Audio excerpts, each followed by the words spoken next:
노웅래 의원이 청탁을 받고 돈을 받는 현장이 고스란히 녹음되어 있는 녹음 파일이 있습니다. 지난 20여 년간 중요한 부정부패 수사 다수를 직접 담당해 왔습니다만 부정한 돈을 주고받는 현장이 이렇게까지 생생하게 녹음되어 있는 사건을 저도 본 적이 없습니다.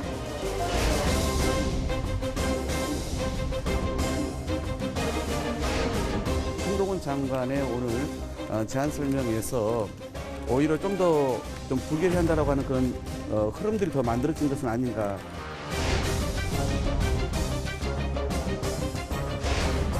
수사 과정에서 확보된 증거들을 공개석상에서 제시하는 것은 명백히 피의사실 공표에 해당하는 중죄입니다.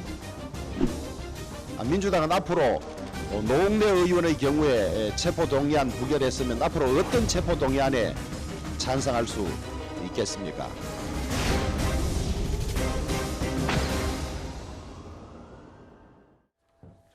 업자로부터 뇌물을 받은 혐의를 받고 있는 노웅래 의원, 어제 체포동의안이 결국 부결이 됐습니다. 국민의힘에서는 이재명 대표 체포동의안이 올라올 걸 대비한 예행연습 아니냐, 방탄정당 비판을 쏟아냈는데요. 야당은 반면 오늘 곧바로 한동훈 장관을 겨냥했습니다. 화면부터 만나보겠습니다. 이게 잘못된 결정이라는 건 국민들도 그렇고 여러분 동의하실 거라고 생각합니다. 국민들께서 오늘의 이 결정을 오래도록 기억하실 거라고 생각합니다. 법무부 장관이 국회에서 책임을 가지고 제가 한 말씀 있지 않습니까? 말씀드린 그 발언대로 이해해 주시면 될 것 같습니다. 체포동의안 내용에 들어있는 구속영장의 사유에 그 내용들이 다 대부분 기재되어 있습니다. 마치 검찰 수사관이 수사 상황을 브리핑하는 듯한 태도와 발언을 했습니다. 잘 짜여진 수사 드라마에 서나 나올 법한 장면을 연출하기에 급급했습니다. 명백히 피의사실 공표에 해당하는 중죄입니다. 공무상 비밀 누설죄에도 해당합니다. 청탁을 받고 6천만 원의 뇌물 겸 불법 정치자금을 수수한 혐의입니다. 한동훈 법무부 장관은 부정한 돈을 주고받는 현장이 이렇게까지 생생하게 녹음되어 있는 사건은 본 적이 없다는 말로 이번 체포동의안의 정당성을 설명한 바 있습니다. 노웅래 의원이 떳떳하다면 영장실질심사에 나가 법원의 판단을 구하는 일까지 마다해서는 안 된다는 게 일반적인 상식적 판단입니다.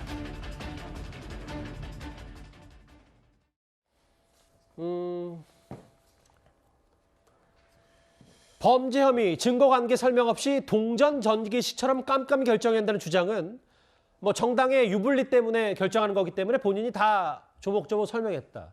특히 이도원 의원님. 네. 이게 2년 전에 사업가가 노웅래 의원에게 직접 돈을 줄 때 녹음한 부분이다. 이 부분을 한동훈 장관, 검찰 이 부분을 좀 강조한 것 같거든요. 그러니까 법무부 장관으로서는 국회의원들에게 왜 노웅래 의원이 체포동의안이 가결돼야 되는지는 설명해야 될 거 아니겠습니까? 그렇기 때문에 이러이러한 혐의가 있기 때문에 의원 여러분께서 가결해 주십시오 하고 설명하는 절차고, 이거는 한동훈 장관만 특별하게 하는 게 아니라 이전 법무부 장관이 다 해왔던 절차들입니다. 그리고 이미 검찰에서 법무부 통해 가지고 국회에 체포동의안 제안서를 전했을 때 거기에 또 다 들어있는 내용입니다. 그거를 피의사실 공표라고 주장하는 거는 너무 과한 얘기고, 다만 어제 이제 한동훈 장관이 발표한 내용은 이전의 법무부 장관들에 비하면 조금 길었던 측면이 있어요. 예를 들어서 2014년이죠. 황교안 장관이 이석기 의원에 대해서 체포동의안 요구할 때 한 1,800자 정도 됐는데 어제 한 1,900자 정도 됐고, 근데 추미애 의원 장관 같은 경우는 2020년이죠. 정정순 의원 체포동의안 요구할 때 사실은 같은 당 의원이었습니다. 그래서 자세하게 안 해서 그게 한 330자 정도, 조금 길이의 차이는 있지만 어느 장관이든지 국회의원들에게 왜 체포동의안을 가결시켜야 되는지 설명하는 건 당연한 절차다. 그러면 민주당 분들은 왜 이렇게 한동훈 장관에 대해서 예민하게 또 반응하고 공격까지 하는가? 물론 이제 당 차원에서 검찰과의 이제 대치 전선에 있었기도 하지만 어떻게 보면은 노웅래 의원의 저 혐의, 어떻게 보면 민주당 의원은 그거를 그래도 그냥 의정 활동이고 저 정도 할 수 있는 거 아닌가 하는 약간의 어떤 동조감이 있어서 그런 거 아닌가 하는 의심을 국민으로부터 또 받을 수도 있을 것 같습니다. 그러니까 법무부 얘기는 뭐 법무부 장관이 구체적인 사건을 지휘하지는 않고 있지만 사건 보도는 단언히 받고 있고 70년간 그래왔다. 체포동의안 표결 전에 이렇게 어떤 범죄 혐의가 있는지 알려주는 건 법무부 장관의 당연한 임무다. 근데 김주일 대표님, 오늘 야당에서 가장 많이 한 말이 뭐 글쎄 원래 부결을 하려고 했는지 안 했는지는 뭐 제 속내는 알 수 없어도 한동훈 장관이 오히려 역효과를 줘서 그래서 한동훈 장관의 저 피의사실 공표가 부결로 이어지겠다. 한동훈 장관을 겨냥했거든요. 어떻게 좀 판단하세요? 뭐 한동훈 장관에 대해서 원인을 돌리는 게 저는 주요 원인은 아닌데 예. 뭐 일부는 그랬을 가능성도 있다고 봅니다. 왜 그러냐면은 이미 그 표결 들어가기 전부터 부결 유력 이렇게 언론 보도에서 굉장히 많이 나왔잖아요. 예. 그러니까 부결이 유력한 데는 이유가 있을 거 아닙니까? 지금 그게 이제 복합적으로 작용했는데 첫 번째는 노웅래 의원이 구명 활동을 엄청 열심히 했습니다. 예. 이제 과거 사례를 보면은 뭐 이제 21대 국회 들어가지고 2019년에 정정순 의원, 그다음에 2021년에 이상직 의원, 그리고 뭐 이제 뭐 정찬민 의원 등등이 다 이제 체포동의안이 이제 가결이 됐는데 이 의원들 같은 경우에는 본인이 억울하다고는 했지만은 구명 활동을 국회에서 열심히 하지는 않았거든요. 예. 근데 알려졌다시피 노웅래 의원 같은 경우에는 자당 의원들한테 편지 2번 돌리고 그리고 권성동 의원 찾아가가지고 1시간 동안 밖에서 기다리다가 손을 덥석 잡으면서 억울하다 도와달라 뭐 이렇게 얘기를 하고 상대당한테도 갔었습니다. 상대당한테도 가고 예. 개별 의원들한테도 다 전화하거나 문자 보내거나 이렇게 하면서 예. 굉장히 억울하다라고 이제 호소를 했어요. 그러니까 이거에 대해서 이제 게다가 이제 그 전에 의원들은 다 초선 재선이었거든요. 대부분 그랬는데 4선 의원이니까 상당히 이제 그런 인간관계에 따라서 이제 했었고 좀 예, 농내를 믿은 분들도 있다라는 거죠. 거기에 이제 여기에 이제 소위 말하는 야당 탄압 프레임도 같이 있고 그런데 한동훈 장관이 이례적으로 길게 보통 이제 전직의 추미애 뭐 이제 박범계 장관 같은 경우에는 한 원고지로 따지면 한 300자 정도? 예. 이 정도 이제 1.5, 원고지 1.5매? 근데 원고지 신매 분량 2,000자를 이제 얘기를 하면서 길게 얘기한 것에 대해서 상당히 반발을 좀, 반발심이 생겼다. 이런 사후적인 해석인 것 같습니다. 예. 일단 결과 이후의 해석이다. 어쨌든 민주당 지도부 이렇게 얘기했어요. 한동훈 장관의 이런 표현들이 더 역효과를 낸 거 아니냐. 부결로 이끌었다. 박창대 의원, 부결 늦결하는데 한동훈 장관이 큰 역할을 했다는 인식이다. 근데 장혜철 평론가님, 근데 이사장님 반대 입장에서 생각해보면 한동훈 장관 입장에서 생각해보면 한동훈 장관도 분명히 부결을 예상했을 테니 본인이 이렇게 혐의에 대해서 조목조목 얘기해서 어차피 부결이 난다고 가정하더라도 이 혐의는 정말 국민들이 다 알려야 되겠다. 혹은 민주당이 이렇게 그 제 식구 감싸기 방탄 정당이다. 이 이미지를 덧붙이는 데는 일조했다. 뭐 이런 측면도 있는 겁니까? 그러니까 한동훈 장관의 어제 설명을 보면서 이게 국회를 향한 호소이기도 하지만 동시에 국민들을 향한 절박한 호소인 것 같다는 생각이 들었습니다. 이렇게 명백한 증거가 차고 넘치는데 국회에서 정치적 이유로 부결을 시킨다면 말로만 국회의원 특권 내려놓겠다 하던 정치인들이 얼마나 위선적이고 가식적인지 국민들이 알아주시고 심판해달라라는 숨은 뜻이 있지 않을까 하는 생각이 좀 들었고요.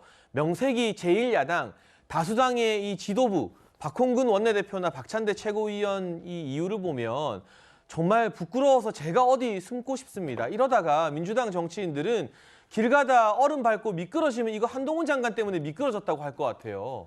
모든 이유가 사사건건 다 한동훈 장관 때문, 한동훈 장관 때문. 아니 부끄럽지 않습니까? 어제 한동훈 장관 이야기 보면요. 녹취록에 노웅래 의원이 아니 저번에도 주셨는데 뭘 또 주시냐. 잘 쓰고 있다라고 이야기 나옵니다. 아니 뭘 잘 쓰고 있죠? 뭐 반성문 잘 쓰고 있는 건가요? 저번에 줬는데 또 줄 만한 게 돈 말고 뭐가 있죠? 돈 봉투 부스럭거리는 소리도 있다고 하는데 이렇게 명백한 증거가 발견되었음에도 불구하고 체포를 못 시키면 국회의원은 절대 무슨 짓을 저질러도 이제 체포 못 시킨다는 전례가 생기는 겁니다. 이건 정말 역사 앞에서 국민들 앞에서 민주당이 한동훈 장관 탓할 게 아니라 고개 숙이고 부끄러워해야 될 길이 남을 치욕적인 순간입니다. 2년 전 뭐 녹음 파일 돈봉투 부스럭거리는 소리 났다는 게 한동훈 장관 얘기고 실제로 뭐 잡힐 메모도 있고 메시징도 있기 때문에 검찰은 혐의 입증을 자신하고 있는데 일단 사전 구속영장이 청구가 됐지만 체포영장은 부결이 된 노 의원입니다. 그런데 물론 오늘 야당의 뭐 일부긴 합니다만 한동훈 장관이 오히려 부결로 이끌었다라는 표현도 썼는데 사실 과거의 법무부 장관들도 일부이긴 합니다만 구체적으로 혐의를 나열한 적이 있었습니다. 시간을 좀 돌려보겠습니다. 화면 만나볼까요? 이석기 의원이 총책인 RO는 소위 조직 보위 의무를 중시하면서 각종 보안 수칙과 구체적인 증거인멸 지침을 마련하여 시행하고 있었던 점, 통합진보당 당원 등이 저항하면서 증거 확보를 어렵게 한 점, RO의 총책으로서 조직원들과의 통모를 통해 지하혁명 조직 RO의 실체를 규명하라는 수사기관의 활동을 방해할 우려가 높은 점, 이석기 의원에게 증거를 인멸하거나 도주할 염려 등 구속의 사유가 충분히 있다고 판단하였습니다. 노 교수님, 9년 전과는 법적 체계가 좀 달라졌다고 하더라도 법무부 장관이 한동훈 장관, 전직 법무부 장관이 황교안 전 총리다 어쨌든 다 얘기를 했으면 이게 한동훈 장관만이 이례적으로 노웅래 의원이나 야당을 겨냥한 건 아니지 않냐는 해석도 있는데 어떻게 좀 받아들이세요? 아니 여러 차례 앞에 얘기를 하셨지만 전 법무부 장관이 당연히 해야 할 일입니다. 예. 정부가 지금 체포 동의안을 국회로 보내서 국회에서 표결을 해야 되는 건데 예. 정부의 대표는 지금 대표장 법무부 장관이거든요. 법무부 장관이 앞에 나서 정부를 대표해서 구속 사유를 체포 동의안 통과해야 될 이유를 설명하는 겁니다. 그러니까 그것을 가지고 예를 들어서 과거에 비해서 분량이 좀 많다, 내용이 좀 자세하다, 또 태도가 마땅치 않다, 불쾌하다 이런 걸 가지고 그걸 핑계로 대서 이거 부결에 큰 역할을 했다 이렇게 얘기하는 건 비겁하죠. 황당한 핑계죠. 예. 그야말로 전 개인적으로 이거요. 개인적인 판단입니다만 이건 구속할 만한 사안은 아니라고 생각합니다. 예. 개인적으로. 왜냐하면 저는 늘 얘기해왔다시피 꼭 구속을 해야만 이게 수사의 성패가 좌우된다고 생각하지 않습니다. 불구속 재판이, 불구속 기소와 불구속 재판이 우리 헌법의 원칙이고요. 그렇기 때문에 누구라도 도주하거나 증거를 인멸할 그런 사유가 없으면 구속할 필요가 없습니다. 예. 저 노웅래 의원 같은 경우는 제가 감쌀 이유가 전혀 없습니다만 수사에 협조해왔잖아요.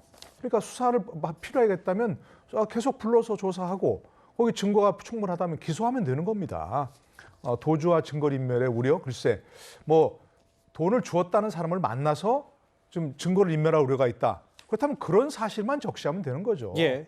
그러니까 그건 저도 좀 현재 검찰의 태도가 별로 과하다, 좀 마땅치 않다는 생각은 들지만 예. 그러나 기왕 체포 동의안이 와서 투표를 한다면 국회의원들 그렇게 얘기하면 됩니다. 우리 양심과 소신에 따라 투표했는데 예. 이것은 국회의원을 지금 긴급 체포할 만한 체포 동의안을 통과시킬 만한 그런 사안이 아니라서 우리는 불결시켰다. 그렇게 당당하게 얘기하면 되는 겁니다. 근데 무슨 한동훈 태도가 기분 나빠서 우리 부결시켰어? 이렇게 얘기하면 안 되는 거죠. 한동훈 장관 탓을 하든 어쨌든 일단 오늘 국민의힘에서는 이게 다 민주당이 방탄 정당 때문 아니냐는 비판의 목소리를 높였는데요.